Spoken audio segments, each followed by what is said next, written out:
Les vraies voix Sud Radio, 17h-20h, Frédéric Brindel, Judith Belair. Et bienvenue à toutes et tous, chères auditrices, chers auditeurs. Et puis bonjour Frédéric Brindel. Bonjour Judith Belair, bonjour à tous. J'aimais bien les petites liaisons là. Alors, je vais voir si j'ai ça. Cette émission va donner le ton du long week-end du 14 juillet. Restez bien avec nous. J'ai pas de liaison. Bien avec. Voilà, bien avec. C'est ça qui marche. Allez, les vraies voix de l'été, votre rendez-vous en direct de Sud Radio. C'est chaque jour de 17h à 19h. 2 heures d'échange pour analyser l'actualité avec les politiques, les experts, les citoyens engagés. Toutes les voix évidemment qui comptent. Vous aussi d'ailleurs, vous exprimez librement, du dialogue franc et ouvert. C'est ça l'esprit Parlons Vrai de Sud Radio. Le sommaire de ces vraies voix, donc du 11 juillet 2025. Alors, le grand débat à 17h30, rare en conférence de presse, le chef d'état-major Thierry Burkhardt nous a alerté ce matin. Le nombre de conflits dans le monde est passé de 30 à 120. En 30 ans, nous vivons donc un changement de référentiel stratégique sans retour en arrière. Au-delà des menaces militaires, il pointe aussi celles qui ciblent la cohésion nationale, désinformation, cyberattaques, fractures sociales, sans oublier son affirmation: la Russie est une puissance de nuisance. Des défis invisibles qui demandent une vigilance accrue pour préserver l'unité et la stabilité du pays. Le budget de la défense relève du sacré pour nos dirigeants. Le danger l'exige visiblement. Mais au fait, concernant ce danger extérieur, quelle importance donnez-vous à la Russie, vous les auditeurs de Sud Radio? C'est la question sur le compte X qu'on vous pose. La Russie est-elle pour vous une menace immédiate? Nous en débattons à 17h30. Et puis votre coup de projecteur à 18h40, la France et le Royaume-Uni ont mis en place un accord inédit pour lutter contre les traversées illégales de la Manche. Un migrant renvoyé du Royaume-Uni vers la France sera compensé par l'accueil d'un migrant depuis la France. Ce dernier doit justifier de liens familiaux ou personnels au Royaume-Uni et s'enregistrer via une plateforme en ligne. Signé lors de la visite d'Emmanuel Macron à Londres, ce dispositif reste soumis à l'approbation de la Commission européenne. Keir Starmer a salué cet accord comme une avancée majeure dans la lutte contre les passagers clandestins. Donne un demandeur d'asile, le deal peut déranger quand même. Qu'en pensez-vous? L'accord trouvé par la France et le Royaume-Uni est-il totalement équitable? Les élus du nord de la France dénoncent une certaine incohérence. Quel est votre point de vue? La question que nous vous posons: l'accord franco-britannique sur l'échange des migrants vous choque-t-il? Vous répondez sur le compte X de Sud Radio toujours. Et vous nous appelez au 0826 300 300 où la charmante Aude vous attend. Allez, c'est parti pour les vraies voix. Les vraies voix Sud Radio. Et nous sommes aujourd'hui avec Maître Mathieu Davy. Maître Mathieu Davy, vous êtes avocat en droit de la presse et de propriété intellectuelle. Bonsoir. Bonsoir à tous. Ne serait-il pas sur sa première dans les vraies voix, monsieur Mathieu Davy? Je le crains et je demande beaucoup de bienveillance. Oui, faites attention parce qu'en face, il y a un habitué qui s'appelle Mathieu Hoc, qui est secrétaire général du think tank Le Millénaire. Vous êtes deux Mathieu, un ancien et un jeune, mais visiblement, c'est le plus jeune qui est le plus ancien et vice-versa. Alors, c'est quoi, Mathieu D, Mathieu H, pour s'y retrouver, c'est comment? On se pose la question. Bonjour à tous. Bonjour. Et puis 0826 300 300, vous voulez passer un coup de gueule, un coup de cœur. Vous savez, Sud Radio, c'est votre radio. On parle vrai avec vous. On accueille notre auditeur du jour qui reste avec nous toute l'émission. C'est Emmanuel qui nous appelle, attention, de Yokohama. C'est pas possible. Bonjour Emmanuel. Bonjour Judith, bonjour Frédéric. Oui, vous êtes au Japon, je suis en quoi. Vacances, Voilà. D'habitude je suis à Suresnes, mais là c'est pas pareil. Alors évidemment il fait, depuis 2 jours là il fait un peu plus frais, mais il fait une chaleur sinon de plomb. Mais bon, c'est délectable d'être au Japon, vraiment. Vous savez pourquoi? La sécurité. Ouais, c'était ça, c'était votre sujet du jour. Vous voulez nous parler justement de la différence de sécurité entre la France et le Japon. Juste un mot, c'est combien de temps sur Yokohama? C'est en avion? Oui, en temps. Vous avez mis combien de temps? 14 heures. 14 heures. Et la plus longue distance, c'est bien sûr de Suresnes jusqu'à l'aéroport, évidemment. Donc Emmanuel, votre sujet, on y revient, là c'est la différence de sécurité sécuritaire carrément entre la France et le Japon, parce qu'il y a vraiment des grosses différences, quoi. Alors, si vous voulez, ça se constate d'une manière très simple. Premièrement, vous voyez, quelle que soit l'heure du jour, même de la nuit, des jeunes filles, des dames âgées qui vont sortir le soir parce qu'il fait tard et ils prennent le frais. Personne ne risque rien. Personne ne va être agressé. C'est nickel. Vraiment, c'est un plaisir. Il y a des magasins qui sont ouverts toute la nuit, partout des convenience stores. Vous pouvez acheter tout ce dont vous avez besoin, si vous avez soif, faim, n'importe quoi. et ce sont des étudiants en général qui sont les caissiers, qui accueillent les clients là-dedans. Ils risquent rien non plus, personne ne va les agresser. De toute façon, il faut dire que la justice japonaise ne connaît pas les non coupables. C'est ça, elle rigole pas trop la justice japonaise. Hein. Le Japon d'ailleurs c'est souvent qualifié. Pardonnez-moi Emmanuel. Le Japon est souvent qualifié de pays le plus sûr au monde. Hein. Oui, mais en fait c'est grâce à leur justice parce que vous avez 98% des inculpés qui sont condamnés. Ouais. Donc déjà, ça refroidit. Dans les prisons, vous n'avez pas droit au téléphone portable, les cellules sont spartiates, etc. Bon, il y a tout ça. Et en plus, il y a le fait qu'il n'y a aucune organisation non gouvernementale qui va aller récupérer des migrants en mer. Il faut dire que les mers environnantes ne sont pas très agréables, pas très pratiques pour l'immigration. Bon, vous savez quand même que le Japon a un problème parce qu'à force de refuser l'immigration, il n'y a plus de renouvellement des générations et il y a une vieillesse de la population aussi. Oui, ça c'est ce qu'on dit, mais moi qui suis très souvent au Japon pour des raisons familiales, je dirais, le mouvement est en train de s'inverser. Il y a un effort qui est fait considérable pour justement inciter les Japonaises et les Japonais à faire des enfants. J'étais étonné de voir qu'il y a de plus en plus d'hommes qui s'occupent des petits garçons, des petites filles, etc. Donc, au contraire, c'est très à la mode maintenant, les papas qui s'occupent des enfants. Je pense que ça va remonter. Ils font venir quand même un tout petit peu de migrants, mais leurs migrants qui sont là dans des conditions statutaires très précises. Ils viennent d'Indonésie, ils viennent du Népal, ils viennent de pays comme ça. Merci Emmanuel. On va faire réagir nos vrais voix. Emmanuel, oui, et notamment vous parliez de justice japonaise, ça tombe bien, on a un avocat et en plus qui est allé au Japon, Mathieu Davy.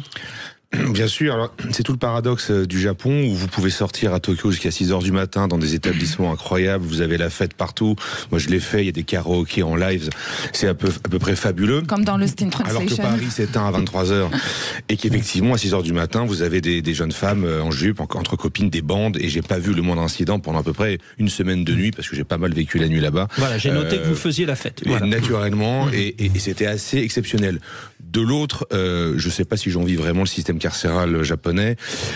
C'est un peu le paradoxe où vous avez les pays où la population est un peu malheureuse, mais les touristes très heureux. C'est un peu le cas du Japon, versus la France, où les touristes sont un peu malheureux, mais la population s'en sort quand même pas trop mal. Ouais, ils sont pas très heureux. Faut faire quand même attention à vanter le principe d'un système judiciaire qui frise un petit peu le totalitarisme. C'est vrai qu'au Japon, vous parlez pas à un policier en fait, vous lui adressez pas la parole, parce qu'évidemment ça ne se fait pas. Donc d'un côté c'est très rassurant pour les Français et les touristes que nous sommes, parce qu'on passe des vacances exceptionnelles. Maintenant à la longue, vivre au Japon avec effectivement un système qui me paraît moi un peu dur, je sais pas si c'est non plus ce que nous les Français on aimerait vivre au quotidien. Mathieu, qui sont heureux les Français ? Pour le coup, quand on regarde l'ensemble des enquêtes d'opinion, ils sont plutôt pas heureux. Ils sentent qu'il y a un déclassement de leur pouvoir d'achat. Ils sentent que le pays va dans le déclin. Je crois que c'était un sondage IFOP pour le JDD de septembre dernier qui disait justement que 72% des Français considéraient que leur pays était en déclin. Et ce déclin-là, surtout, il est imputable pour beaucoup aux questions de sécurité. Parce qu'en fait, la question de sécurité, de délinquance du quotidien, d'augmentation de la criminalité, d'augmentation de l'ultra-violence dans la société, crée, on va dire, un climat de déclin et l'idée que le pays était mieux avant. Et le problème aujourd'hui, c'est que quand on regarde, et nous on avait travaillé, moi je suis jamais allé au Japon, mais j'ai une partie de notre équipe qui travaille sur les modèles de sécurité à l'étranger, notamment aux États-Unis, mais également dans les pays est-asiatiques, on s'aperçoit quand même que ce que les Français ont apprécié en France, à Paris, c'était notamment les Jeux Olympiques, présence policière importante, ultra sécurisée, gros dispositifs de sécurité. Et bien en fait la réalité c'est que le Paris olympique c'est le Japon de la vie de tous les jours. Et je pense que les Français veulent justement une société davantage sécurisée parce qu'aujourd'hui, malheureusement, le narcotrafic, l'insécurité, l'islamisme, etc. pourrissent trop souvent la vie et le quotidien d'un certain nombre de Français. Et je pense que c'est pour ça que quand les Français partent à l'étranger, notamment dans des pays comme les pays est-asiatiques, mais même dans des pays du Sud, quand vous avez des Français qui partent dans des pays comme en Égypte ou comme au Maroc, ils se disent même parfois on se sent plus en sécurité au Maroc qu'à Paris. Et je pense que ça interroge, et c'est pour cela que pour moi, c'est la plus grande priorité aujourd'hui pour les politiques à venir. Chacun a passé son message, Julie. Son message, oui, ça c'est sûr. Allez, faites-vous entendre, on parle vrai sur Sud Radio, parlons vrai ensemble, vous le savez, à venir, c'est les 3 mots de l'actu de Albin Texera, tout de suite. Un message. Les vrais vraies voix Sud Radio, 17h-20h, Frédéric Brindel, Judith Belair. Au taquet avec Maxime, hein, les vraies voix de Sud Radio. Il est 17h16. On rappelle qui est Maxime, c'est notre réalisateur. Maxime, c'est notre réalisateur. Ouais, et puis quand on n'est pas concentré, hein, il nous rappelle que c'est je suis là pour ça, je suis maître des horloges. Ça, c'est clair. Et son nom, c'est Sénat. Pourtant, vous appelez pas Emmanuel Macron, non? Non, pas ça mais je suis le maître des horloges des vraies voix, ça n'a rien à voir. Allez, c'est parti pour les 3 mots dans l'actu d'Albin Texera. Les vraies voix Sud Radio. Bonsoir, cher Albin. Bonsoir à tous. Alors, vos 3 mots dans l'actu ce soir sont Jubilard, Noyade et Rouge.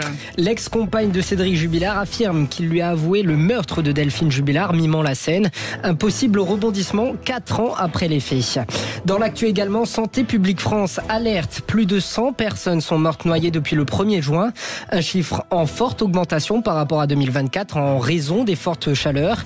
Et enfin, attention, si vous prenez la route, Bison Futé prévoit un week-end très chargé pour les départs en vacances. Les vraies voix Sud Radio.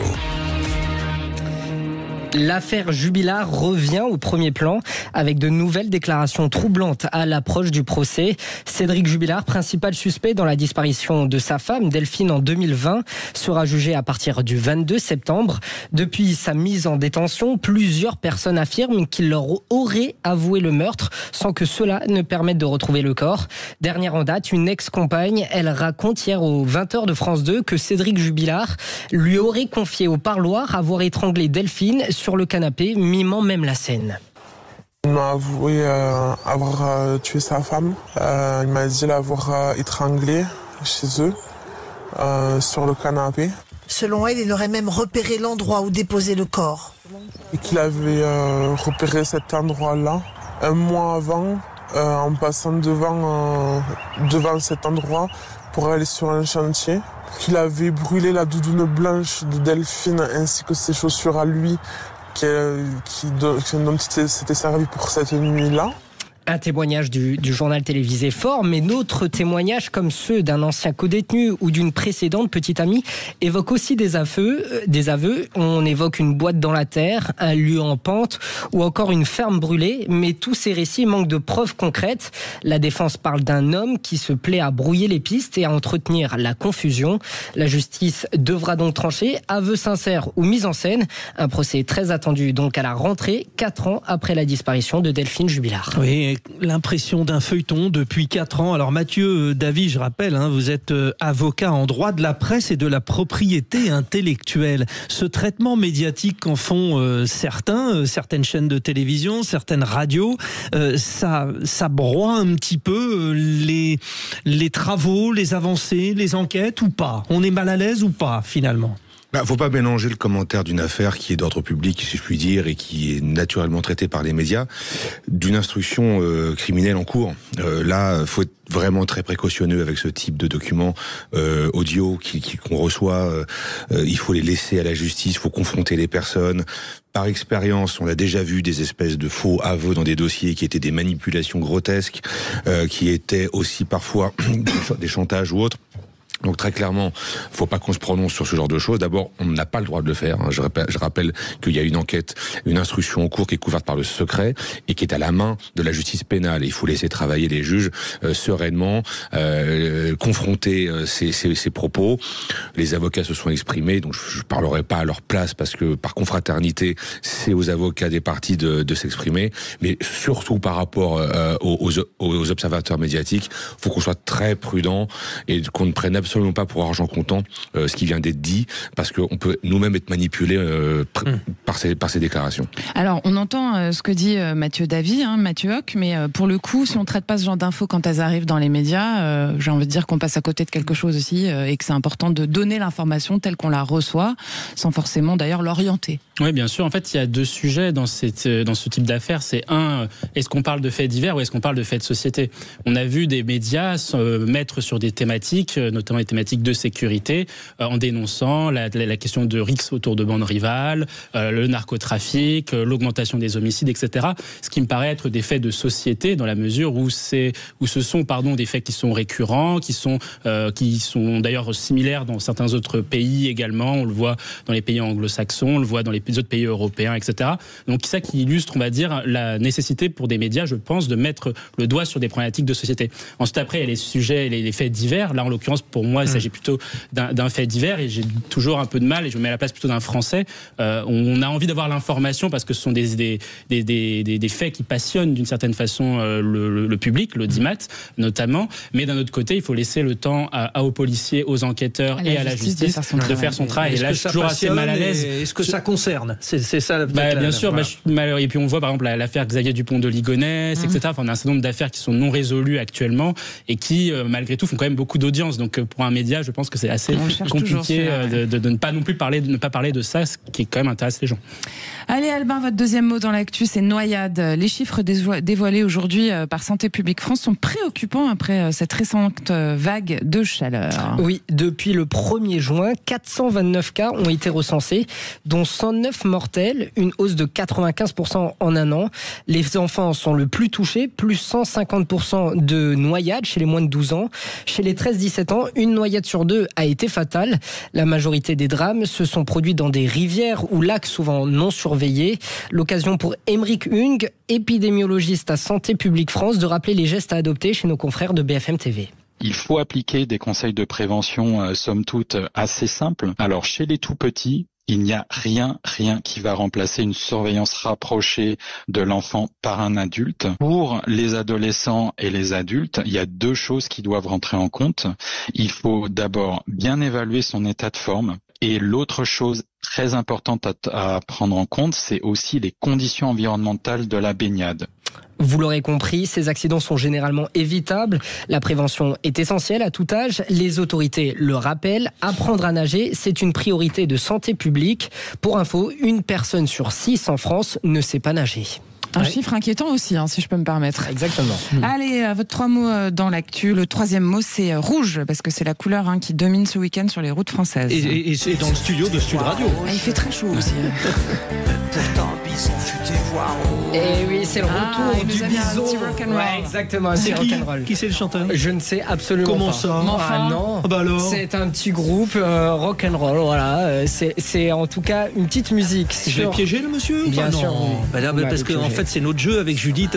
Il y a le blind test tout à l'heure. Je suis pas très fort en blind test. Pardon, je l'avoue. Non, mais il faut travailler avant de passer un son quand même. Mais ouais. Elle est terrible. C'était un petit son rock and roll. On peut dire qu'il nous vient du Buffalo Grill. C'est parce qu'il fait chaud là. Il fait trop chaud aujourd'hui. Allez-y. En tout cas, c'est le retour du bison le plus connu de France, le bison futé. Et cette fois, il n'a pas une très bonne nouvelle pour les vacanciers. Ce week-end s'annonce très chargé sur les routes. Le rouge s'impose dès ce soir dans le sens des départs et encore dimanche. Mais le pire, c'est demain, classé noir en Auvergne-Rhône-Alpes. Concrètement, si vous prenez la route, attendez-vous à de gros ralentissements sur l'A7, l'A6 et l'A43 ou encore vers le tunnel du Mont-Blanc. Côté Atlantique, les autoroutes A10, A11 et la RN 165 sont également très fréquentées. En Ile-de-France, la circulation est déjà dense à l'heure actuelle, surtout aux barrières de péage. Bison Futé conseille aussi d'éviter les trajets demain, sauf en cas de départ à l'aube. Et attention aussi au retour, le sud-est est classé orange ce samedi et lundi.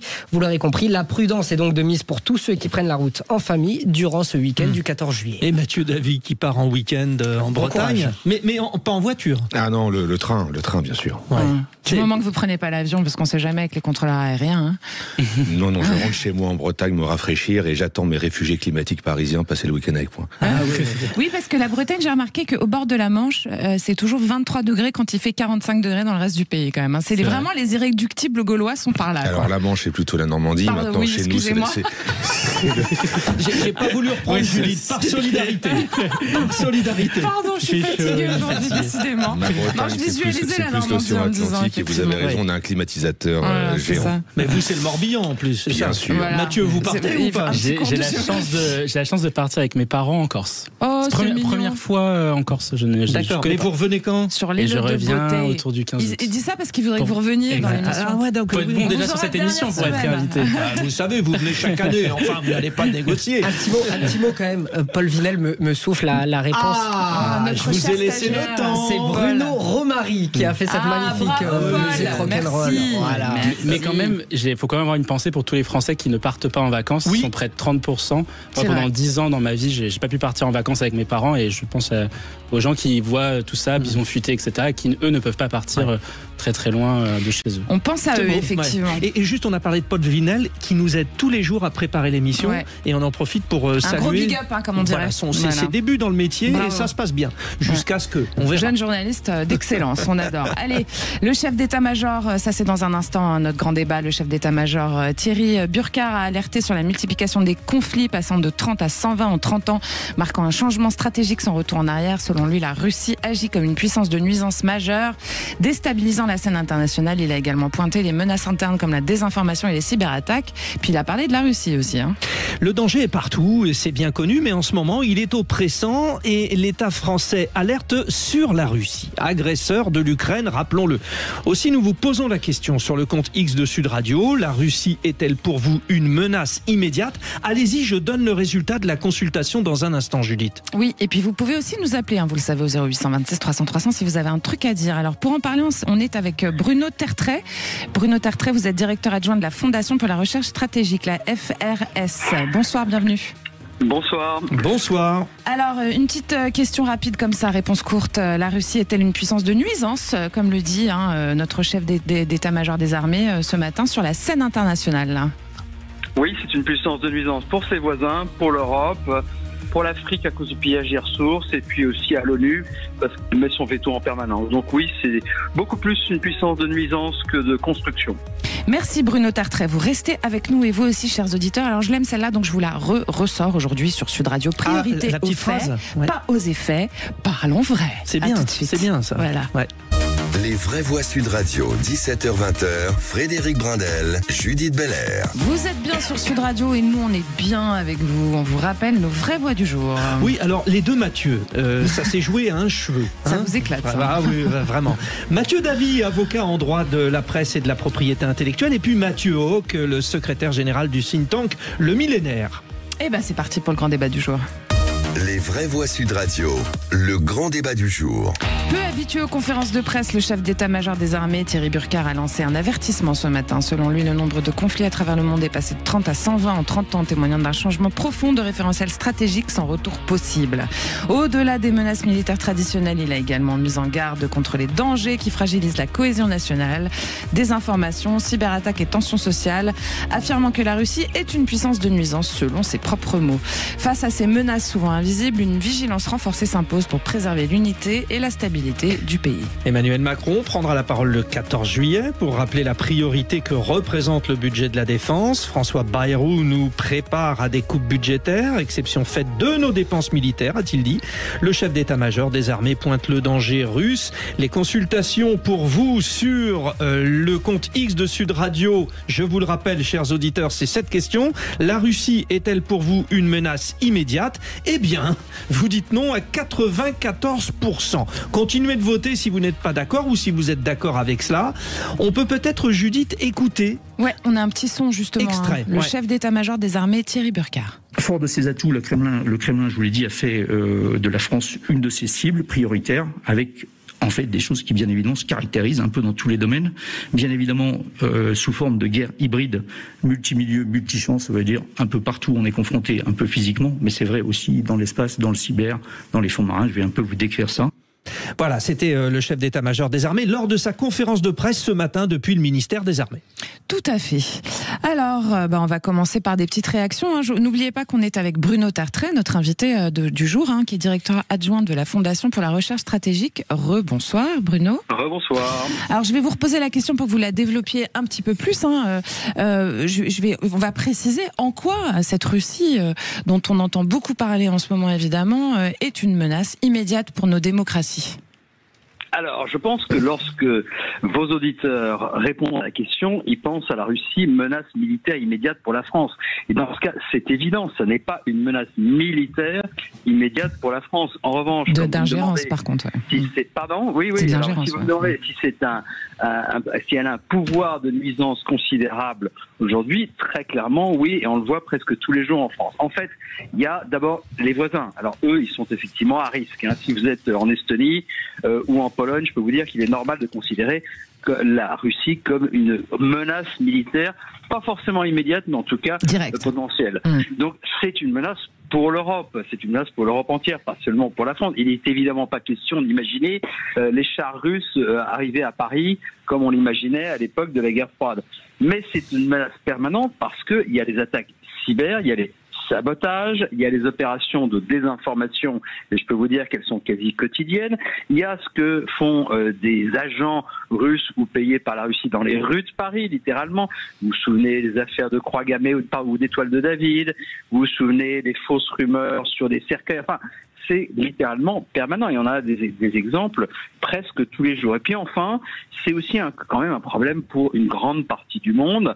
La Russie pille les ressources de l'Afrique en échange de la protection armée des régimes militaires, notamment en Afrique centrale. Et puis enfin, c'est quand même pas un pays très constructif à l'ONU parce que c'est le pays qui appose le plus son veto, qui utilise le plus son droit de veto aux Nations Unies depuis une vingtaine d'années. Donc voilà, puisqu'il fait partie des membres permanents. Alors Bruno Tertrais, on fait un échange avec nos vraies voix. Mathieu Davy dans un instant, Mathieu Hoc tout de suite, notamment sur ce rôle géopolitique aujourd'hui de la Russie. Est-ce qu'il est encore influent, ce Russe, ou pas? Nous, on avait sorti un rapport qui disait, pour comprendre le monde dans lequel on vit, il faut comprendre Vladimir Poutine, parce que Vladimir Poutine, finalement, fait ce que beaucoup de pays vont faire dans les années à venir, voire font déjà. C'est-à-dire que Vladimir Poutine, en fait, ce qu'il fait, c'est qu'à jusqu'à son retour en 2012, on va dire que c'était plutôt une personnalité qui cherchait à se rapprocher du bloc européen et du bloc occidental.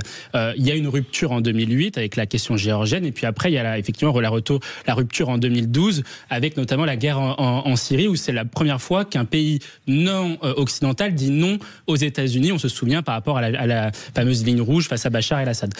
Aujourd'hui, Vladimir Poutine est dans une logique de réarmement de son pays, une logique de ce qu'on appelle les nations-empires, c'est-à-dire qu'en fait, il cherche à réarmer son pays sur le plan économique, agricole, industriel, moral, même d'une certaine façon, pour pouvoir ensuite après obtenir une hégémonie dans sa zone géographique, pour pouvoir ensuite après refaire l'URSS. Exactement, et après peser sur les relations internationales et donc restaurer une certaine grandeur de la Russie, comme ce que veut faire l'Iran des ayatollahs avec beaucoup de difficultés, on le voit aujourd'hui, comme ce que veut faire l'Amérique de Donald Trump également suit le même modèle, comme ce que fait la Turquie de Recep Tayyip Erdogan, et dans une autre mesure aussi la Chine de Xi Jinping. Donc aujourd'hui, c'est un peu ça l'ère internationale dans laquelle on vit. C'est pour ça qu'il faut comprendre ce que fait Vladimir Poutine, parce que ce n'est pas irrationnel ce qu'il fait, et c'est ce que nous on propose comme chemin pour les pays européens et pour la France, c'est-à-dire se réarmer dans un monde qui va être de plus en plus en conflictualité, de plus en plus dangereux.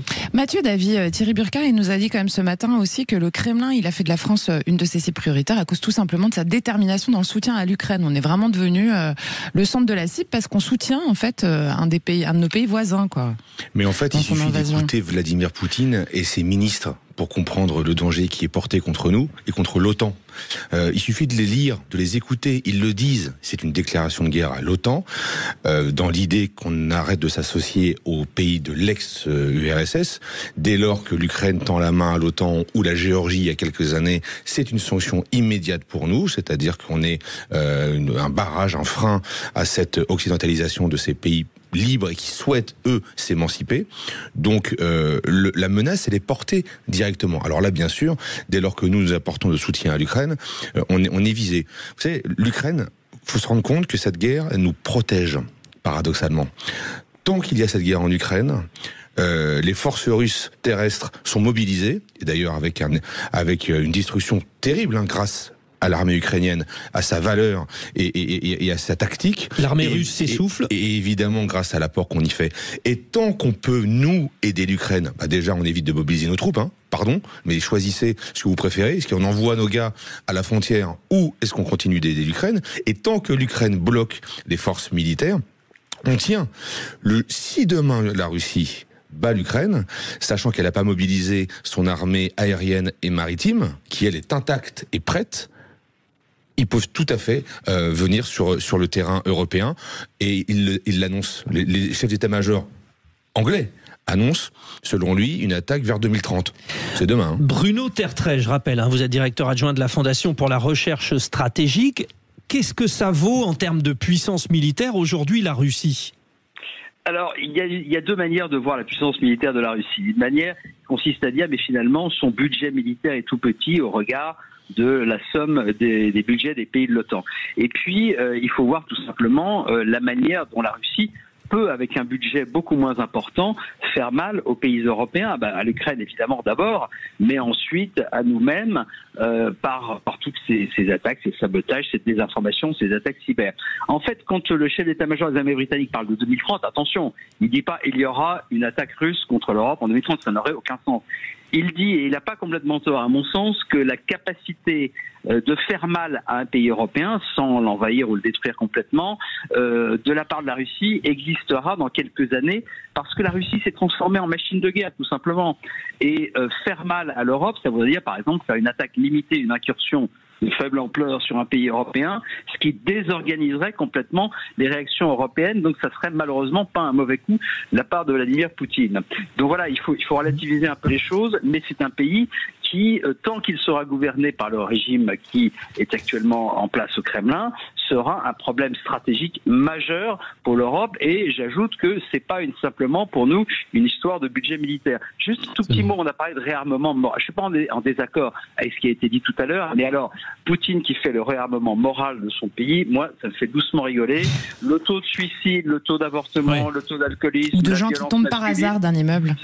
Pardon ? Ou de gens qui tombent par hasard. Ça, c'est un grand classique qui existait déjà au temps de l'Union soviétique. Franchement, la Russie, soi-disant porteuse des valeurs chrétiennes, conservatrices, traditionnelles de l'Europe, c'est une vaste fumisterie. Mathieu Hoc, il y a aussi un truc qu'on peut marquer, c'est ce service de renseignement militaire russe qui s'appelle le GRU, qui déploie depuis pas mal d'années contre la France un mode opératoire cyber-offensif qu'ils ont appelé le APT-28. Donc on est au courant de comment ils font, de où ils vont et de comment ils procèdent. Comment ça se fait qu'on n'arrive pas à les bloquer en fait ? On peut se poser la question quand même. C'est vrai que sur la dimension cyber de la guerre, il y a un point qui est quand même important, c'est que quand on regarde aujourd'hui les nombres d'attaques cyber et qu'on les répartit par zone géographique, on voit que les pays qui en déclenchent le plus, c'est la Russie et la Corée du Nord. En tout cas, c'est de là dont parlent les cyberattaques. Et les pays qui en reçoivent le plus sont même pas les États-Unis, c'est les pays européens. Et nous, ça se voit en France de manière très concrète, notamment dans les hôpitaux, un peu dans l'éducation nationale et un peu dans le ministère de l'Intérieur, où on a une paralysie parfois de certains services publics eu égard à des cyberattaques russes. Ensuite, après, pourquoi on n'a pas réussi on réussit pas à enrayer ce phénomène ou à répondre à la Russie? Je pense qu'il y a deux points. C'est qu'un, on n'arrive pas à avoir une doctrine offensive à l'égard de la Russie. On veut pas faire mal finalement à la Russie. C'est ça. Exactement. Et puis le deuxième point aussi, je pense, c'est qu'en fait, on a une armée, et c'est ce que nous on avait écrit dans un rapport, on a une armée d'échantillonnage. C'est-à-dire qu'en fait, la France a voulu investir les 5 théâtres d'opérations militaires, la terre, la mer, le ciel, le spatial et le cyber également. Sauf qu'en fait, on n'a pas les moyens financiers pour pouvoir tenir sur les 5 théâtres d'opération, ce qui fait que justement, en fait, nos forces sont échantillonnées, c'est-à-dire qu'elles sont assez restreintes sur l'ensemble des théâtres d'opération. Donc, par exemple, ça donne des exemples très concrets. En cyber, on a moins de capacités que la Russie. On a moins de chars que la Russie. On a moins d'avions que la Russie. On a moins de bateaux même que la Russie, etc., etc. Et c'est ça le sujet que portent les responsables des armées depuis déjà très très longtemps. Réaction au 0826 300 300 avec notre auditeur, en l'occurrence le fil rouge, Emmanuel, 2 sur N, mais vous le savez, depuis le Japon, c'est le petit clin d'œil du jour.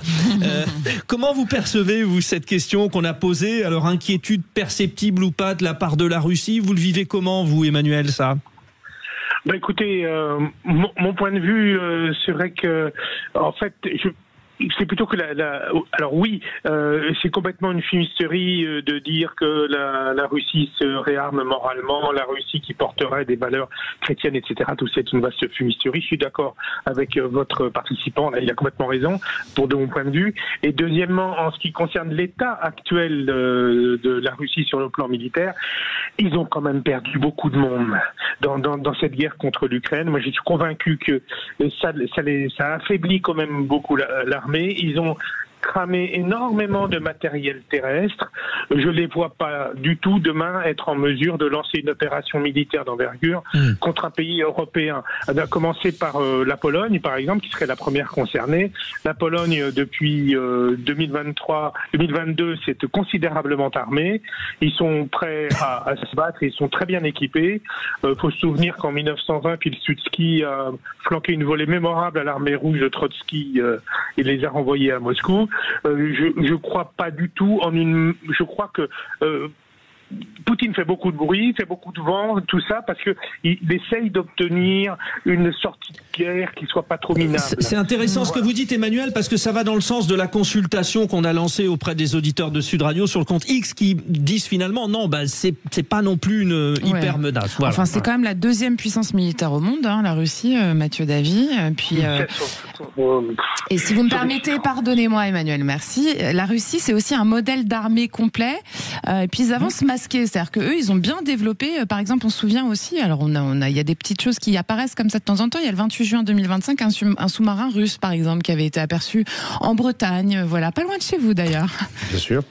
Donc finalement, c'est quand même. On oublie le sabotage en mer Baltique il y a 6 mois, voilà. Qui a cassé deux câbles de télécommunication entre la Lituanie et la Russie, dont on n'a pas encore la preuve que c'est la Russie, mais voilà. Enfin bref, c'est quand même des opérations très très lourdes, très sérieuses. Et puis je rappellerai qu'on a déjà des militaires au front, sur la ligne, sur la frontière. On a des armées lituaniennes, estoniennes, roumaines, finlandaises. Donc on a des effectifs, et français également d'ailleurs, en entraînement sur place. Bruno Tertré, en plus, la Russie est peut-être en train de se faire des alliés à travers ce fameux groupe des BRICS, quelque part. Est-ce que ça tient ou pas, Bruno Tertré? Non, les BRICS, c'est absolument pas une alliance militaire. Au contraire, je crois que la Russie est en train de perdre ses alliés. Elle a perdu la Syrie. C'est une bonne nouvelle. Ouais. On a vu quand même au sein de l'organisation, la mini-OTAN que la Russie a autour d'elle, qui est assez peu connue, que l'Arménie a quasiment quitté cette organisation parce que le jour où elle a été en difficulté, la Russie était aux abonnés absents. Le seul véritable allié militaire solide aujourd'hui, et il compte, de la Russie, c'est la Corée du Nord. Alors ça, c'est vrai que c'est une mauvaise surprise pour l'Europe. C'est quand même pas les États-Unis d'Amérique. Ils n'ont pas l'armée la plus puissante au monde non plus, effectivement. Ou la Chine. Mais enfin, c'est quand même un réservoir d'hommes et de munitions assez important pour la Russie. Parce que c'est vrai ce qu'on a dit tout à l'heure. La Russie perd énormément d'hommes et énormément de. Mais d'ailleurs, ils envoient des Coréens du Nord, sur le front. Mais ça rattrape pas les pertes non plus. En revanche, moi, je pense fondamentalement que vous n'avez pas besoin de la deuxième armée du monde pour faire mal à un pays européen. Je parle pas de subjuguer la Pologne, de l'envahir totalement, mais simplement de faire une petite incursion militaire en territoire européen. Et croyez-moi, ça flanquerait la pagaille au sein de l'Alliance Atlantique et de l'Europe. Alors, je pense que les Français et les Britanniques réagiraient tout de suite, mais ça flanquerait la pagaille. Or, ce qu'il veut, Vladimir Poutine, c'est justement flanquer la pagaille pour affaiblir l'Europe. Il ne veut pas d'une Europe forte qui soit attirante pour les ex-pays du pacte de Varsovie. Donc voilà, c'est un peu ça le défi. Le défi russe, c'est pas un défi militaire du type de celui de la guerre froide, mais c'est quand même un problème stratégique majeur pour l'Europe, même avec une armée affaiblie. On pourrait en parler très longtemps, c'est très passionnant ce débat, mais hélas, on va être obligé de l'arrêter. On vous remercie en tout cas, Bruno Tertré, d'avoir participé à ce grand débat. Vous êtes directeur adjoint de la Fondation pour la recherche stratégique. Merci, puis on est toujours avec nos vraies voix, évidemment. On va jouer. Voilà, 0826 300 300, si vous voulez partager un moment sympa avec nous, et puis jouer, reconnaître des sons et tout, faire un blind test. Le quiz. Voilà, c'est le quiz musical qui arrive, et puis nous, on sera avec notre auditeur du jour, Emmanuel. À tout de suite. Les vraies voix Sud Radio, 17h-20h, Frédéric Brindel, Judith Belair. Oh, nous allons jouer dans un instant avec les deux vraies voix. D'un côté, Mathieu Davy, avocat en droit de la presse et de la propriété intellectuelle et de la chanson française. Et puis, Mathieu, secrétaire général du think tank Le Millénaire et de la variété française. Voilà. Et puis, on est toujours avec notre cher auditeur Emmanuel qui est de Suresnes, mais qui en fait nous appelle du Japon. Bon. Vous êtes là, Emmanuel ? Oui, fidèle au poste. Alors, vous êtes prêts ? Alors, vous savez, le quiz musical, il faut être bien concentré. Hein, c'est un blind test musical. Je sais que j'ai en face de moi de redoutables adversaires. Voilà, donc il faut être ultra concentré et n'hésitez pas à crier dans le téléphone, comme ça on vous entend. Ouais. Parce que c'est au premier, en fait, c'est ça. Hein, alors, je rappelle, Judith, j'aime bien ça rappeler. Je vous en prie, c'est bien pour ça que je vous ai lancé. Oui, vous me connaissez. Donc, nous avons d'un côté Mathieu Davy, de l'autre Emmanuel, notre auditeur, et puis Mathieu Hoc. Le plus rapide à répondre marque un point. Il y a 9 propositions.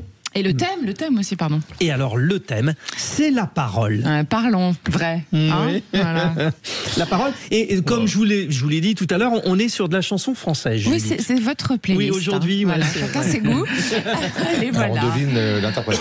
Voilà. C'est ça. J'ai bien fait de répéter le règlement, Mathieu. C'est au premier qui parle qui gagne. Donc, il faut vraiment se faire entendre. Je répète, Emmanuel. Hein. Voilà. Oui. Allez, vous êtes prêts ? Vous êtes concentrés, messieurs ? Premier extrait. Yalla.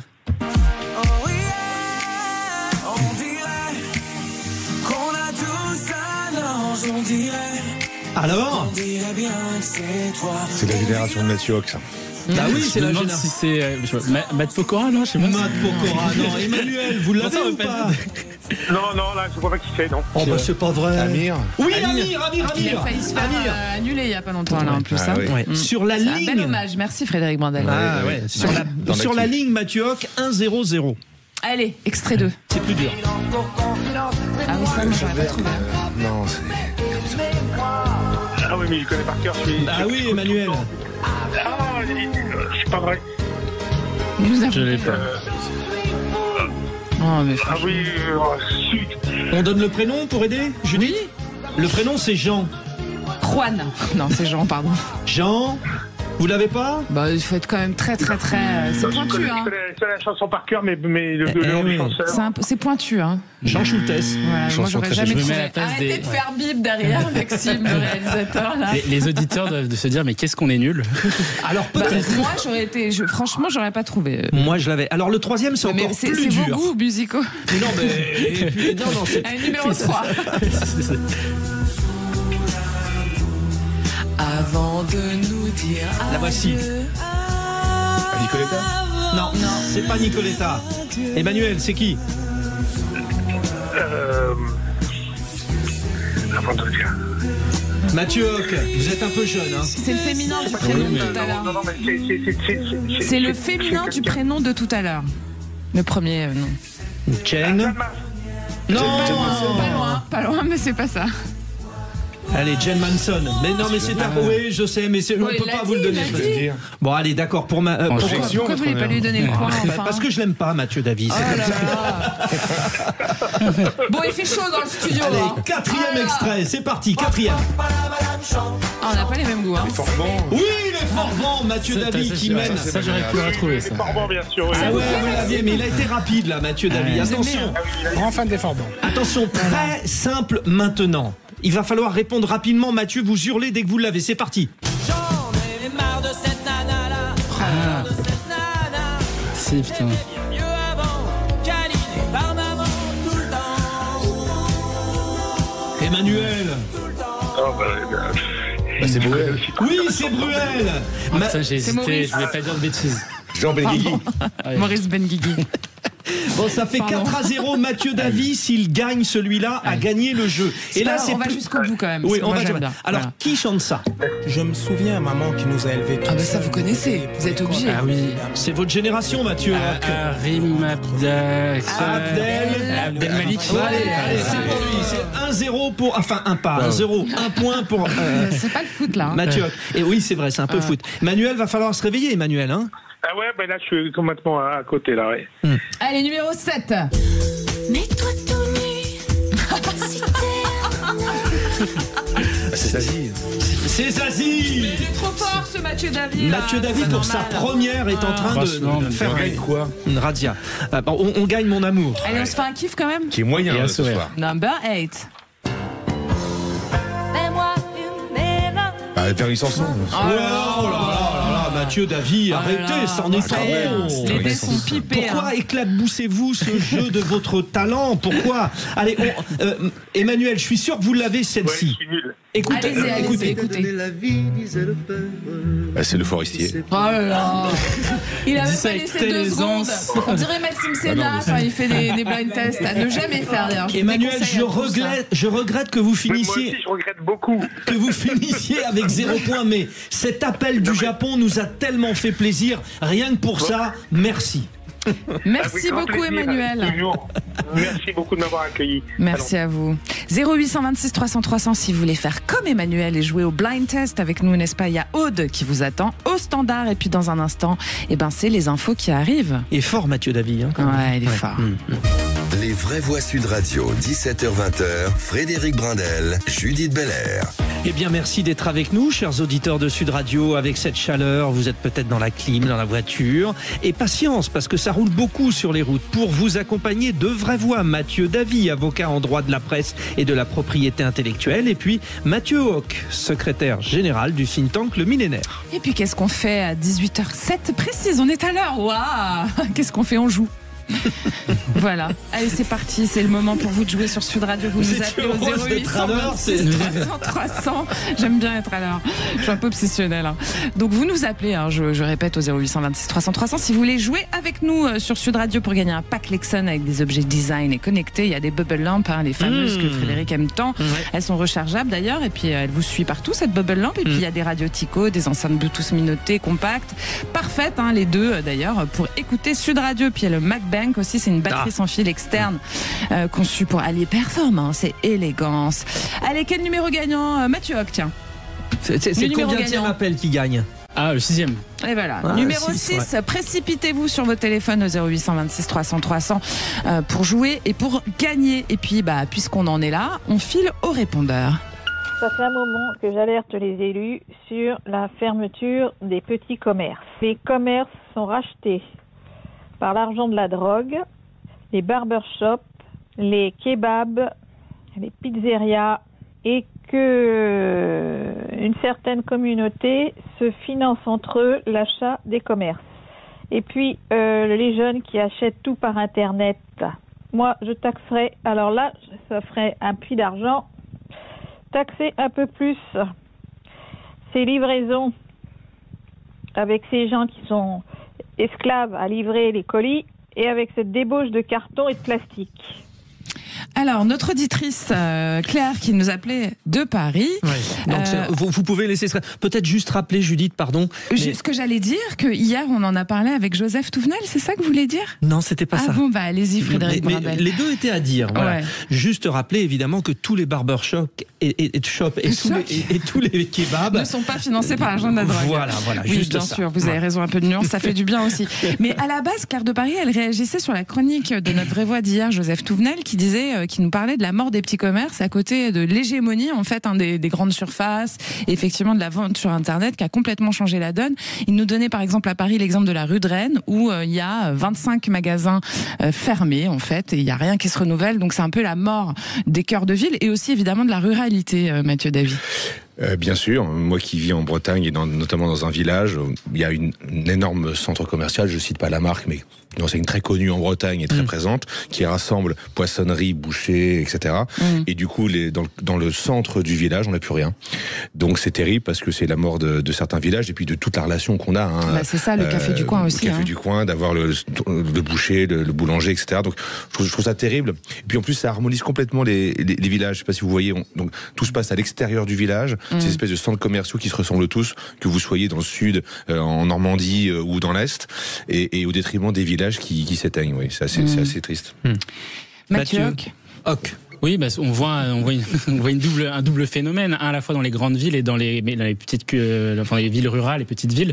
C'est que dans les grandes villes, sous l'impulsion de certaines politiques, et notamment en l'occurrence là, depuis 2020, beaucoup de grandes villes sont détenues par des élus de gauche qui pratiquent une politique parfois, on va dire, contraire aux intérêts des commerçants. Vous n'êtes pas de gauche, donc, c'est ça? Non, mais en tout cas, je constate. Et par exemple, Paris, Joseph Touvenel a raison de citer l'exemple de Paris. Il a pris la rue de Rennes, mais le boulevard Saint-Michel, qui est pourtant une artère majeure de la ville de Paris, notamment sur la rive gauche, et aussi en proie à de nombreuses fermetures de commerçants, tout simplement parce que le prix du bail immobilier est devenu beaucoup trop cher par rapport aux revenus régénérés, parce que justement, vous avez des mises en place de politiques anti-voiture, anti-circulation, anti-même tourisme, etc., qui font que de fait, les commerçants sont obligés de fermer. Et puis ensuite, après, il y a effectivement le phénomène dans les villes rurales, où effectivement, on a, par l'intermédiaire de grandes enseignes américaines ou d'autres horizons, oui, pas qu'américaines notamment, même françaises, ou chinoises, etc., qui font effectivement, qui tuent l'activité commerciale. Et puis il y a aussi quand même le point qui est intéressant quand même, c'est sur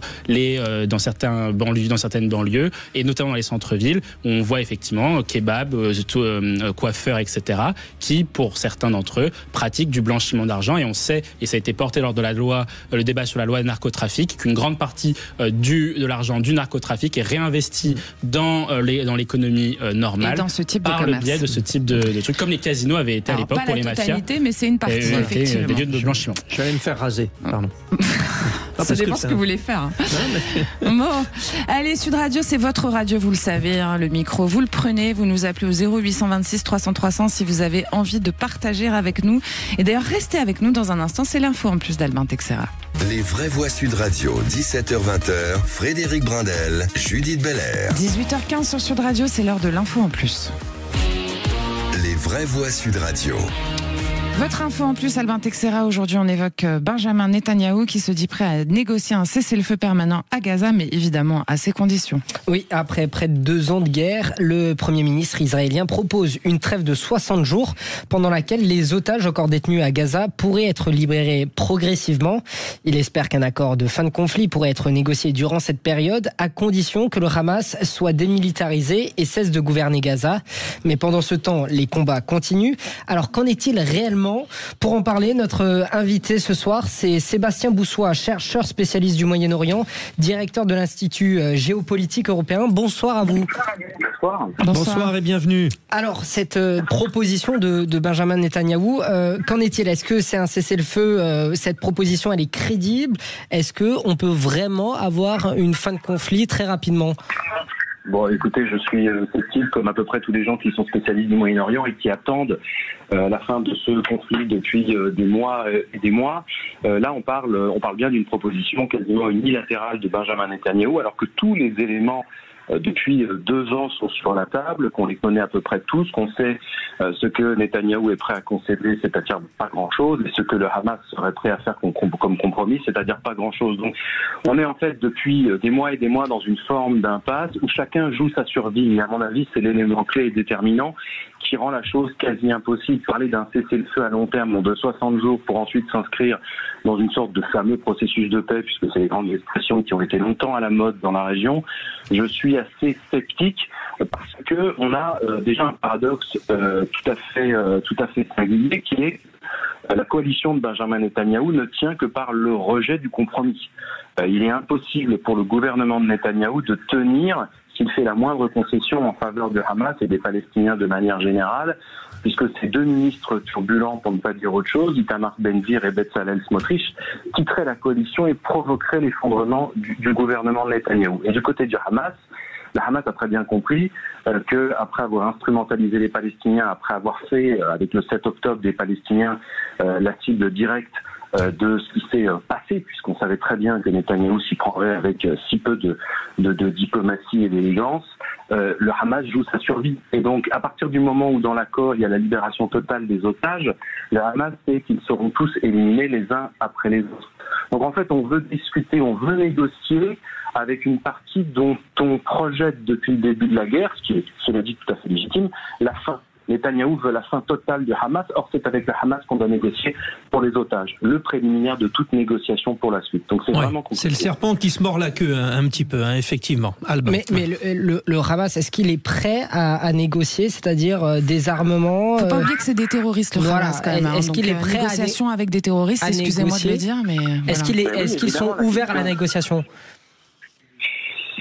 Le problème, c'est quelle autre issue? Quand le Qatar essaye de libérer les otages au fur et à mesure depuis des mois et des mois, quand le Qatar a essayé de soutenir Gaza pour pas que le territoire s'effondre, quand le Qatar a essayé de faire ce rôle de médiateur, on a bien vu ô combien c'était difficile de discuter avec les infréquentables. C'est extrêmement compliqué aujourd'hui de savoir ce que veut Hamas, déjà parce que la direction est plus que perturbée, c'est le moins qu'on puisse dire, et qu'à l'intérieur même, il y a les factions du djihad islamique qui avaient aussi des otages, il y a le Hamas qui joue cette histoire de survie, donc négocier pour quoi faire en fait. Parce que s'il rend les otages, ce qu'il aurait dû faire depuis le début, et ce que d'ailleurs Benjamin Netanyahou aurait dû mettre en priorité dans son agenda et dans son cahier des charges depuis le 8 octobre 2023, si le Hamas rend ça, qu'est-ce qu'on fait de Hamas? Sébastien Boussois, excusez-moi, mais on sait ce qu'ils veulent, le Hamas. Ils veulent la fin de l'État d'Israël. Oui, mais c'est la même chose avec l'Iran. C'est bien ça le souci. Oui. On sait très bien que on négocie pas avec l'Iran non plus, normalement. Les arguments des gauchistes de considérer que le Hamas est un mouvement de résistance, tout ça est totalement bidon. C'est un mouvement idéologisé dont l'objectif est la destruction de l'État d'Israël. Bien sûr. Donc la question est-ce qu'on refuse la discussion complète avec le Hamas, ce que je pourrais tout à fait entendre, mais alors on fait une croix sur les otages, le peu d'otages vivants restants, parce que vous voyez bien que de semaine en semaine, on n'est plus sur une négociation sur pour récupérer des corps aussi. Vivants. Voilà, on est de plus en plus, et vous aurez remarqué progressivement la subtilité pour faire passer dans l'opinion le fait que maintenant on a pratiquement, dans ce qui reste malheureusement des otages, plus de morts quasiment que de vivants. Donc c'est véritablement une impasse avec un Benjamin Netanyahou qui n'a pas obtenu ses 10 objectifs de guerre, qui n'a pas non plus permis la libération des otages, et les otages, après pratiquement 2 ans, vous imaginez ô combien la situation doit être terrible. Effectivement. Donc, peut-être une réaction rapide de nos deux vraies voix. Mathieu Hogg, vous travaillez beaucoup sur le sujet.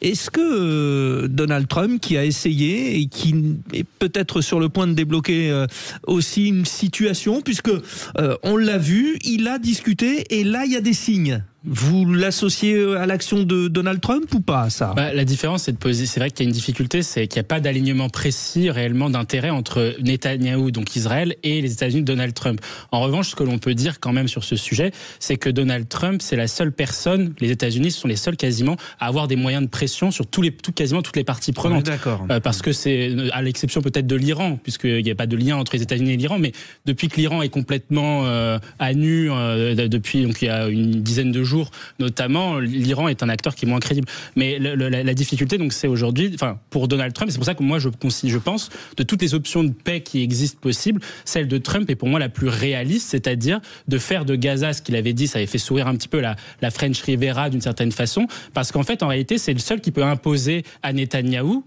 une concession, entre guillemets, sur Gaza. C'est le seul qui peut imposer aux pays arabes de reprendre une partie des Gazaouis qui vont devoir quitter Gaza, parce qu'aujourd'hui, c'est peut-être pas vivable d'avoir 2 millions de personnes à Gaza dans cette situation-là sans État palestinien. Et c'est le seul qui peut imposer à Netanyahou un État palestinien d'une certaine façon qui permettrait au moins aux Palestiniens de pouvoir avoir un endroit pour vivre un peu dignement. Mathieu Davy, qu'est-ce que vous en pensez de cette French Riviera proposée par Trump à Gaza ? Je trouve ça assez indécent sur la formule, et puis je retiens qu'il y a encore aujourd'hui, alors on se parle, des Gazaouis qui sont bombardés et tués chaque jour. Donc oui, cessez le feu le plus tôt possible dès lors qu'il est réaliste. Mais n'oublions pas, parce qu'on n'en parle plus trop en ce moment, qu'il y a encore des femmes et des enfants tous les jours qui meurent sous les bombes. Voilà, ça sera dit. Sébastien Boussois, on vous remercie. Merci beaucoup, Albin Texera. Sébastien Boussois, je rappelle que vous êtes chercheur spécialiste du Moyen-Orient et directeur de l'Institut géopolitique européen. Merci pour votre témoignage aujourd'hui. Sud Radio fait son tour de France en direct. Et on accueille Pascal Chanteur. Oui, Bonjour à toutes et tous. Salut Pascal, la 7e étape direction la Bretagne aujourd'hui, donc avec l'arrivée au fameux mur de Bretagne avec 197 km et victoire de Tadej Pogačar. Est-ce qu'aujourd'hui on sait qui ne gagnera pas le Tour de France? On en sait un peu plus sur le vainqueur final dès la Bretagne, c'est ça Pascal Chanteur? Non, pas tout à fait, même si on croit savoir quand même que Pogačar va être difficilement prenable. Mais on voit quand même que Vingegaard le suit à la culotte. Encore aujourd'hui, 2e de l'étape. Mais encore une fois, un magnifique Pogačar, c'est le véritable cannibale de ce début de Tour de France à l'image de Merckx dans les grandes années. Donc Pogačar devant Vingegaard, Oscar Handley qui est une surprise britannique mais qui peut aller loin, l'Autrichien Gall, Jorgensen, un coéquipier de Vingegaard, puis Evenepoel et Kevin Vauquelin. Voilà pour ceux qui constituaient le groupe de tête. Kevin Vauquelin, jusqu'où peut-il aller ce Français, Pascal Chanteur? On ne sait pas, il est 3e au général à 1 minute 11. Chaque jour il nous surprend un peu plus. Kevin est dans une forme éblouissante. Il sort de ses terrains de jeu de Normandie et aujourd'hui avec la ferveur populaire, c'est un véritable, comment je pourrais dire, vent dans le dos pour lui ce début de Tour de France et il n'y a pas de raison que ça s'arrête. Pogačar est en tête avec 54 secondes d'avance sur Evenepoel, 1:11 sur Vauquelin, Vingegaard est 4e à 1:17 et celui qui a perdu le maillot jaune qui le portait ce matin, Mathieu Van Der Poel est 5e. Merci Pascal. On peut dire un petit mot quand même sur un Français éblouissant, Ewen Kosciuszko. Il s'est échappé toute la journée, oui. Toute la journée, il se fait revoir en haut du mur de Bretagne lors du premier passage. Non, une très belle étape de sa part. Et coéquipier de Kevin Vauquelin d'ailleurs dans cette équipe qui se cherche un sponsor, Arkea BNB Hotel, l'équipe d'Emmanuel Aubert. Merci beaucoup Pascal Chanteur. Au revoir. Merci, vous restez avec nous parce qu'on va parler de tous les sujets, puis c'est le tour des vraies voix, donc il y a des sujets d'actu et évidemment on échange, vous pouvez nous appeler 0826 300 300 et surtout restez avec nous, à tout de suite. Les vraies voix Sud Radio, 17h-20h, Frédéric Brindel, Judith Belair. Ils ont été brillants jusque là et pour certains c'est la première en plus. Je pense à Mathieu Davy, avocat en droit de la presse et de la propriété intellectuelle, qui ce soir incontestablement a gagné le droit de revenir dans les vraies voix. Et puis Mathieu Hoc, cette jeunesse si brillante qui revient à chaque fois et qui nous impressionne. Il est secrétaire général du think tank Le Millénaire. Eh bien messieurs, c'est votre tour de table. C'est l'heure du Mais tour on de est chez les table. fous là. J'ai une intelligence et un physique très moyen. Ah bon? À table, il y a du sanglier qui vient d'arriver par galère. Mais attendez, on est à la table ronde quand même, on fait pas un barbecue. Le tour de table. De l'actualité. Alors Mathieu Davy, vous voulez faire un billet d'hommage à votre confrère, puisque je rappelle que vous êtes avocat, Maxime Tessier. En effet, j'aimerais vous parler de Maxime, un grand avocat pénaliste. Nous avons plaidé l'un contre l'autre récemment. Il était redoutablement intelligent, espiègle, et si élégant, confraternel, amical. Maxime s'est déjà illustré dans de grands procès, comme récemment la défense du chirurgien Joël Le Squarnec, condamné à 20 ans de prison pour viol et agression sexuelle sur 300 victimes, pendant un procès d'assises de plus de 3 mois. Maxime a incarné tout le long une défense exemplaire, reconnue par les observateurs de tous bords, célébrant tout ce que la déontologie et la conscience offrent à notre métier. Précision, dignité, humanité, quête sans faille et sans paresse de la complexité de la vérité. Les droits de la défense, disait Maxime, c'est tout passer sous le crible de la critique. Maxime s'est donné la mort mardi soir, à 34 ans. Marié, père de 2 jeunes enfants, il incarnait la relève des jeunes ténors de l'Hexagone. Je n'ai aucune légitimité pour relier de manière péremptoire son décès à son exercice professionnel, mais je m'interroge quand même. Car indiscutablement, un avocat brillant, la vie, le succès et le bonheur devant lui, vient de se donner la mort, vient en silence de couper son souffle et d'éteindre sa robe. Vous voulez dire qu'il est d'autant plus difficile d'être avocat aujourd'hui à cette époque?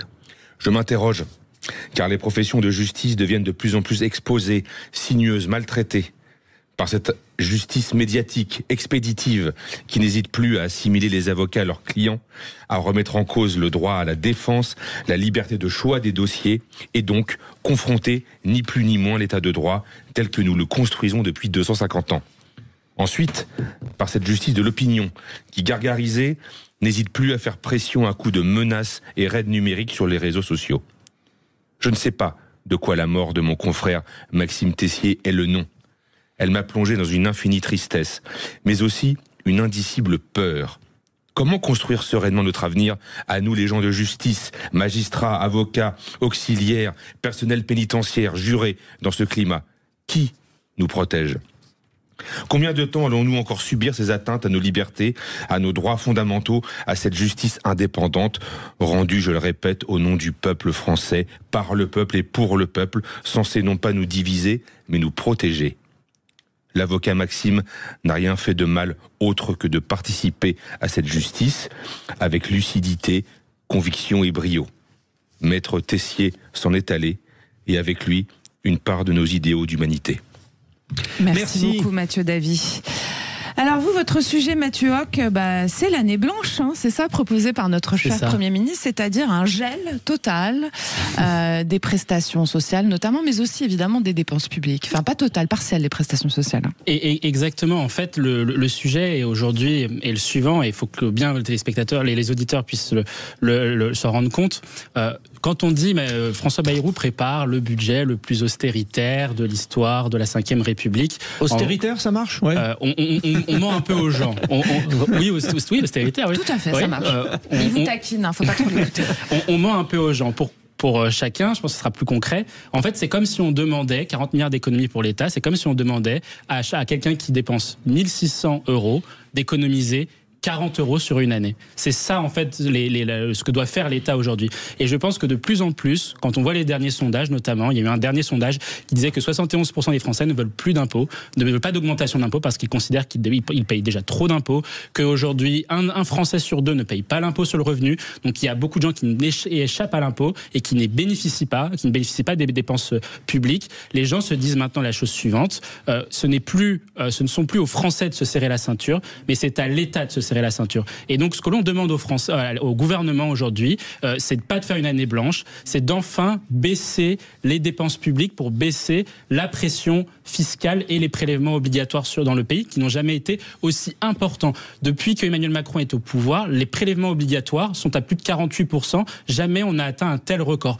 Depuis qu'Emmanuel Macron est au pouvoir, notamment, on a atteint un niveau de dépenses publiques quand même. Oui, mais pour autant, en fait, les impôts, c'est toujours la même chose. Les impôts baissent, mais pas pour tout le monde, et surtout en volume, ils ne baissent pas. C'est pour ça qu'on dit souvent, on va préparer un budget austéritaire. Mais là, par exemple, si on fait 40 milliards d'euros d'économies, les dépenses publiques en volume vont quand même continuer d'augmenter. En fait, ce que l'on dit à l'État, c'est pas de baisser vos dépenses, c'est juste de dépenser un peu moins que l'an passé. Et cette situation-là, au moment où c'est peu de gens qui contribuent à l'impôt, crée un véritable problème aujourd'hui de justice fiscale dans notre pays. Mathieu Davy, il y a débat, hein. D'autres disent les gros doivent mettre la main à la poche, les riches, les plus riches. Évidemment, on est quand même dans une injustice fiscale totale. Vous savez, les Français, ce qui les rend dingues, c'est le sentiment d'injustice. Et dans le sentiment d'injustice, il y a l'injustice fiscale. Comment est-ce qu'on peut encore expliquer qu'il y a des gens qui valent des milliards, des dizaines, voire des centaines de milliards d'euros et qui payent pas totalement leur impôt en France, quand vous avez des petites gens qui sont à 30% et qui vivent avec 2 ou 3 000 euros par mois? Évidemment qu'il faut rééquilibrer d'une manière un peu logique la disparité entre les méga patrimoines et entre les personnes beaucoup plus modestes. Si je peux me permettre déjà, les personnes en question qui sont très riches, comme vous dites, souvent ils payent quand même pas mal d'impôts. Hein. Quand on gagne 10 millions, on en donne à peu près 7 au fisc.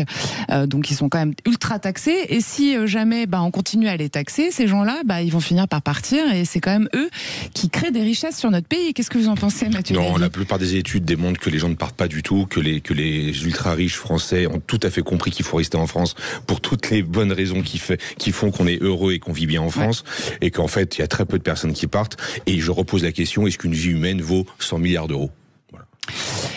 C'est une question. Mathieu, moi, je trouve que derrière ce débat, pour moi, la véritable injustice fiscale, c'est pas entre les très riches et les très pauvres, d'une certaine façon. C'est le fait que, par exemple, 75% du produit de l'impôt sur le revenu est payé par les 10% de contribuables les plus aisés en France. Quand on dit ça, on a l'impression que ce sont les riches qui payent tout, etc. Ce n'est pas vrai. Quand on est dans les 10%, aujourd'hui en France, le pays est tellement paupérisé et tellement déclassé sur le plan économique que quand vous gagnez 3 000 € tout seul, 3 000, 3 200, 3 500 € tout seul, vous êtes déjà dans les 10% les plus aisés. Et ce sont cette classe-là, donc les gens qui petite classe aisée, parfois classe moyenne, qui a réussi à beaucoup travailler, artisans, vous en avez fait mention, artisans, commerçants, parfois même quelques exploitants agricoles, qui touchent 2500, 3000, 4000 euros et qui aujourd'hui supportent l'intégralité quasiment de l'impôt sur le revenu. Et c'est quelque chose qui n'est pas normal parce que quand vous faites aujourd'hui votre différence entre le brut et le super net, c'est-à-dire retranché des charges sociales, des cotisations salariales, mais également retranché de l'impôt sur le revenu et on peut même retrancher de la TVA à 20%, vous vous retrouvez avec un écart qui est colossal. C'était votre tour de table, beaucoup, messieurs. Mathieu Hoc. Il est 18h36 et nous avons une gagnante de notre jeu, n'est-ce pas, que je vais vous rappeler. Alors, c'était le numéro 6, c'est Corinne. Bonjour Corinne. Oui, bonjour. Bienvenue parmi nous. Bravo, vous nous appelez de Saint-Jean-de-Luz, c'est ça Corinne? Oui, c'est ça, merci. Oui. Alors, plus proche de Biarritz ou plus proche de Bayonne? Les deux, pareil. Biarritz. Oui, alors, on imagine que vous êtes une auditrice régulière. Oui, c'est ça, je vous écoute beaucoup dans ma voiture. Et comme quoi vous avez raison, comme ça vous gagnez des cadeaux. C'est ma chance voilà. aujourd'hui. Alors je rappelle ce que vous gagnez grâce à Sud Radio, c'est un pack Lexon avec des objets design et connectés, il y a des bubble lamps, il y a des radios Tico, des enceintes Bluetooth Minoté et le MacBank, c'est une batterie sans fil, tout ça pour écouter Sud Radio encore plus.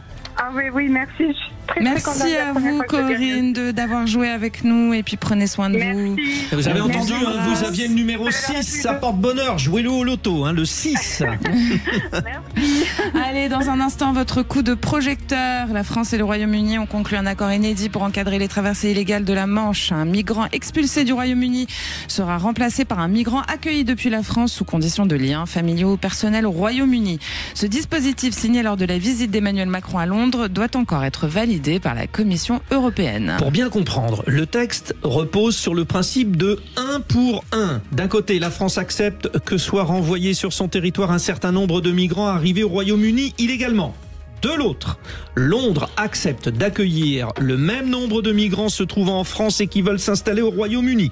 Votre question sur le compte X de Sud Radio, chers auditeurs, la voici. L'accord franco-britannique sur l'échange des migrants vous choque-t-il? Vous nous donnez votre avis. Et nous accueillons Yann Manzi, qui est cofondateur et délégué général de l'association Utopia 56. Bonjour Yann. Bonjour. Bienvenue. Alors, question courte appelant réponse courte. Cet accord, va-t-il concrètement limiter, selon vous, les traversées illégales de la Manche? Non. Voilà, c'est assez clair et vous nous direz pourquoi. Dans un instant, vous n'hésitez pas à nous appeler au 0826 300 300. Restez avec nous, à tout de suite. Les vraies voix Sud Radio, 17h-20h, Frédéric Brandel, Judith Belair. 18h41, c'est l'heure du coup de projecteur des vraies voix. Les vraies voix Sud Radio, le coup de projecteur des vraies voix. France et Royaume-Uni lancent un accord inédit pour gérer les traversées illégales de la Manche. Un migrant expulsé du Royaume-Uni vers la France sera remplacé par un migrant accueilli depuis la France. Ce migrant doit avoir des liens familiaux ou personnels au Royaume-Uni et s'inscrire sur une plateforme en ligne. Ce dispositif, conclu lors de la visite d'Emmanuel Macron à Londres, doit être encore validé par la Commission européenne. Keir Starmer qualifie quant à lui cet accord de révolutionnaire pour lutter contre les passages illégaux. Bon, alors, c'est vrai que ça choque, on vous pose la question, mais l'idée, c'est d'un côté, pour nous, les demandeurs d'asile, disent les Britanniques, et bien pour nous, les illégaux, acquiescent les Français. Y a-t-il un dindon de la farce dans l'histoire? Beaucoup d'élus, notamment du Nord, s'interrogent. Beaucoup de questions jaillissent, dont celle-ci que nous vous posons sur le compte X de Sud Radio. L'accord franco-britannique sur l'échange des migrants vous choque-t-il? À 91%, vous dites non. Il ne vous... oui, il vous choque. Voilà, 91%. À 91%, il vous choque. Nous en débattons avec nos deux vraies voix, Mathieu Davy, avocat de droit de la presse et de la propriété intellectuelle, et Mathieu Hoc, le secrétaire général du think tank Le Millénaire. Et aussi notre invité Yann Manzi, qui est cofondateur et délégué général de l'association Utopia. Alors Yann, quand je vous ai posé la question tout à l'heure, je vous la rappelle, cet accord va-t-il concrètement limiter les traversées illégales de la Manche? Vous avez répondu par non, c'était assez clair. On voudrait savoir pourquoi non. Pourquoi non? Tout simplement parce que déjà, je pense que l'accord qui va se mettre en place, c'est 50 personnes par semaine. Donc on peut imaginer que c'est très très loin de la réalité de ce qui se passe dans le Nord. Et puis, on ne va pas empêcher les gens de continuer à essayer d'avoir un espoir et de vouloir vivre. N'oublions pas que toutes ces populations qui sont aux portes de l'Angleterre, qui sont demandeurs d'asile souvent en Europe, refusés de leur droit d'asile. D'ailleurs, c'est assez questionnant et c'est assez interrogeant d'imaginer que des Soudanais, des Érythréens, des Afghans, des Kurdes qui fuient la guerre ne peuvent pas avoir l'asile en Europe. D'ailleurs, c'est aussi le pourquoi du comment. Une partie de ces populations exilées... Jusqu'à combien on peut aller ? Jusqu'à combien on peut en recevoir ? Qui ça, la France ? Que ce soit le Royaume-Uni et la France et l'Europe. Jusqu'à combien on peut en recevoir ? L'Europe, on est 450 millions, donc je crois que les clandestins, comme on les appelle, ou comme vous les appelez, ils sont 200 000. Qui les appelle ? Vous ? C'est qui vous ? L'opinion publique, les médias, c'est comme ça qu'on les appelle. Les médias. On n'est pas les médias, on est Sud Radio, monsieur. Pas les médias. Non, moi j'ai pas dit les clandestins, j'ai jamais dit ça, par exemple. Vous avez jamais dit les clandestins, donc j'aimerais bien voir ça. Bien sûr. Ce que je voudrais vous dire, c'est qu'on est 200 000 soi-disant clandestins qui rentrent clandestinement en Europe, on est 450 millions d'Européens. C'est vous qui utilisez ce mot-là, si je peux me permettre, monsieur. Oui, d'accord. Voilà. C'est pas moi, c'est les médias en général qui utilisent. Non, mais il ne faut pas faire de généralité comme les clandestins, comme les médias, tout ça, c'est pas des généralités à faire, monsieur. Je vous remercie. On change de langage, voilà. On va comme ça, on s'entend mieux. D'accord. Donc moi, je vais parler des exilés, je ne vais pas parler des migrants. Super. Donc ces populations exilées qui arrivent sur le territoire européen, qui sont 200 000 à 240 000 pour 450 millions d'Européens. Je pense qu'on peut faire, de la communication sur tout. Par contre, ce qu'on pourrait surtout faire, c'est imaginer que sur ces 450 millions d'Européens, on peut imaginer qu'on peut se les répartir. La preuve par l'Ukraine, on a accueilli 5 millions d'Ukrainiens. La preuve encore par Mélanie, qui va régulariser 500 000 personnes sur son territoire. Je crois qu'aujourd'hui, c'est de la politique, tout ça. C'est du faire peur aux gens. Je pense que la France et l'Europe ont les capacités d'accueillir. Maintenant, encore faut-il qu'elles le veuillent.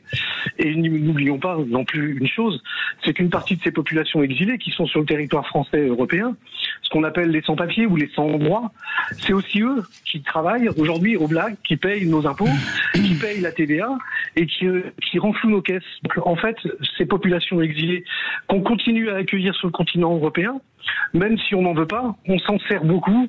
Et je pense qu'aujourd'hui, avec la France et l'Angleterre, c'est ni plus ni moins qu'un jeu de on n'en veut pas, on en veut. Mais par contre, ce qui est sûr et certain, c'est que 71% de ces populations qui mettent le pied en Angleterre aujourd'hui, avec ces moyens de navigation, les small boats, 71% de ces populations ont l'asile. Donc, je pense que, voilà, merci, on peut Yann accueillir. Encore faut-il vouloir accueillir. Bon, alors on fait discuter. Il y a Xavier Bertrand, DLR, qui nous dit cet accord est un mauvais accord pour la France. Le Royaume-Uni aura de l'immigration choisie et nous de l'immigration subie. Qu'est-ce que vous en pensez ? C'est exactement ce que j'allais dire. Comme Xavier Bertrand, en fait, cet accord, c'est un peu... c'est un très mauvais deal. Je pense que c'est un très mauvais deal aussi. Quand j'ai regardé un petit peu, pour la simple et bonne raison qu'en fait, effectivement, ça va permettre aux Britanniques de choisir leur immigration sur certains critères, notamment des critères d'intégration à la culture britannique. Mais pour autant, il s'agit de demandeurs d'asile qui sont envoyés et il n'y a pas d'obligation pour le Royaume-Uni d'accepter les demandeurs d'asile que présenterait du coup la France d'Emmanuel Macron dans leur pays. Or, que se passe-t-il ? De toute façon, et ça se passe déjà au Royaume-Uni, c'est que tous les demandeurs d'asile ne sont pas éligibles et ne reçoivent pas l'asile. Donc, de fait, par exemple, c'est 67% le taux d'acceptation du droit d'asile de demandeurs d'asile aujourd'hui au Royaume-Uni. Ça veut dire qu'il y a 23% qui vont 33% qui vont être expulsables du coup de fait vers la France. Et donc on va se retrouver avec ce système de 1 pour 1 où en fait ils vont choisir ceux qui veulent et pour autant renvoyer des gens que nous on aura envoyés. Donc on aura récupéré un clandestin et pour autant on va devoir envoyer Yann Manzi n'aime pas ce mot. Après c'est du logiciel. Oui. Le mot utilisé, parce que moi j'ai repris strictement ce qui est dit dans la proposition, c'était illégaux. Est-ce que pour vous, Mathieu Davy, qui est un défenseur, qui est un avocat, cette histoire d'échange sur je te donne ça, je reprends ça, est-ce que ce n'est pas quand même un peu bizarre ? Ça sent déjà très mauvais quand on parle de marchandage d'êtres humains. pardon. C'est-à-dire qu'effectivement, on ne va pas échanger des hommes dont la vie n'a aucun rapport. Il y a ceux qui veulent aller en France, ceux qui veulent aller sur le territoire anglais. Il y a ceux qui sont éligibles au droit d'asile. Et je rappellerai quand même qu'il y a des conventions de Genève, qui s'impliquent. Donc j'aimerais bien savoir comment ce texte va être dérogatoire aux conventions de Genève et dérogatoire au droit d'asile, qui va être donc, je crois, maintenant conditionné. De l'autre, c'est peut-être juste pas comprendre, et je pense que c'est pas l'intérêt de s'intéresser en fait aux personnes concernées, mais ne pas comprendre que la plupart de ces migrants veulent pas aller en France. Ils ne parlent pas le français, ils vont en Angleterre parce qu'ils y trouvent leur communauté. On parlait des Érythréens, des Soudanais, des Vietnamiens. Donc ils veulent absolument aller en Angleterre parce qu'en plus là-bas leur intégration est beaucoup plus simple par le système que vous connaissez d'accès au travail, à la précarité en fait, qui symbolise le UK. Donc ils veulent pas. Donc on va les renvoyer en France, dans un pays dans lequel ils n'ont aucune attache. Ils n'ont pas de famille, ils ne vont pas pouvoir travailler. Donc c'est un peu une grande absurdité qui est de la communication politique, de négociation par le un contre un qui ne veut absolument rien dire dans les faits. Finalement, c'est aussi l'histoire de peut-être sauver des vies, parce qu'on entend qu'il y a plus de 21 000 migrants qui ont traversé la Manche entre la France et l'Angleterre depuis le début de l'année, mais en fait, il y en a beaucoup plus que ça, et il y en a beaucoup qui meurent aussi en traversant. Donc, est-ce que c'est pas aussi une manière de protéger des vies humaines, cette histoire ? C'est ce qu'en dit votre intervenant. Je suis pas d'accord avec sa conclusion, mais il a raison de dire qu'aujourd'hui, cet accord ne couvrira pas les 21 000 aujourd'hui personnes qui traversent illégalement la Manche, de la même façon qu'on ne pourrait même pas mettre en place un tel accord avec les pays de départ sur les 300 000 personnes qui traversent les frontières européennes chaque année, 330 000 et non pas 200 000 comme ça a été dit. Donc le sujet est qu'on peut pas aujourd'hui encadrer de cette manière-là les flux migratoires. Que faut-il faire ? C'est pour cela qu'il faut davantage protéger les frontières extra-européennes, notamment par l'intermédiaire, certains ont proposé des blocus navals, etc., pour que justement on puisse choisir, et notamment moi la mesure qui paraît importante et qui est celle que pratique le Danemark notamment, c'est la création de hotspots aujourd'hui. Par exemple, c'est-à-dire le fait qu'un demandeur d'asile demande l'asile, sauf si son pays est en guerre, mais il demande l'asile dans son pays de départ, dans l'ambassade où est le pays de départ, pour ensuite après être acheminé dans un pays européen qu'il aura choisi. C'est plutôt comme ça que l'on va pouvoir gérer l'immigration. Ce n'est pas d'une autre manière. Justement, Yann Manzi, quel est le travail de votre association ? On le rappelle, Utopia 56. Vous souhaitez permettre aux migrants d'accéder plus facilement, c'est ça votre action ? Quelle est votre action finalement au quotidien ? Alors non, notre action, nous, elle est au quotidien d'aider des personnes dans une détresse absolue sur les campements ou sur le bord du littoral, en apportant une assistance de première urgence humanitaire, en distribuant des couvertures, des tentes, de façon à ce que ces gens qui n'ont déjà pas grand-chose n'aient pas rien. Je voudrais revenir rapidement sur ce que disait le monsieur précédemment, comme quoi ces gens doivent demander l'asile dans leur pays et doivent demander des visas. Je ne sais pas comment on fait pour demander l'asile, les visas dans un pays en guerre. J'ai dit hors pays en guerre. Je veux fuir. Voilà. Bonjour, je voudrais fuir la guerre. Comment je fais pour avoir visa ? C'est pas pour rien qu'il existe des filières de passeurs. C'est tout simplement parce qu'il n'y a pas de route sûre pour toutes ces populations qui fuient la mort et la misère, et l'externalisation des frontières, comme vous le disiez tout à l'heure, où sous-traiter la migration aux pays tiers. On l'a déjà fait, on a passé des accords avec la Turquie, avec la Libye, avec le Maroc, avec l'Algérie, avec la Tunisie, à qui on reverse des centaines et des milliards d'euros, tout simplement pour empêcher ces populations d'exilés d'arriver sur le continent européen. Et tous ceux qui arrivent, ils meurent soit en Méditerranée, et le peu qui arrivent sur notre continent européen, aujourd'hui, ils n'ont pas l'asile. Je voudrais reprendre une petite chose. Non, parce qu'on n'a plus le temps. Merci beaucoup, Yann Manzi. On a bien compris votre action. Merci à vous. Et... On rappelle que vous êtes cofondateur et délégué général de l'association Utopia 56. Merci à nos deux vraies voix du jour. Il en était avec maître Mathieu Davy pour sa première. Excellente. Voilà. Merci pour votre accueil. Avocat en droit de la presse et de la propriété intellectuelle. Et puis notre habituel Mathieu Hoc, très excellent aussi, qui part en vacances, il nous abandonne. Secrétaire général du think tank Le Millénaire. Merci Frédéric Brindel. On se retrouve lundi.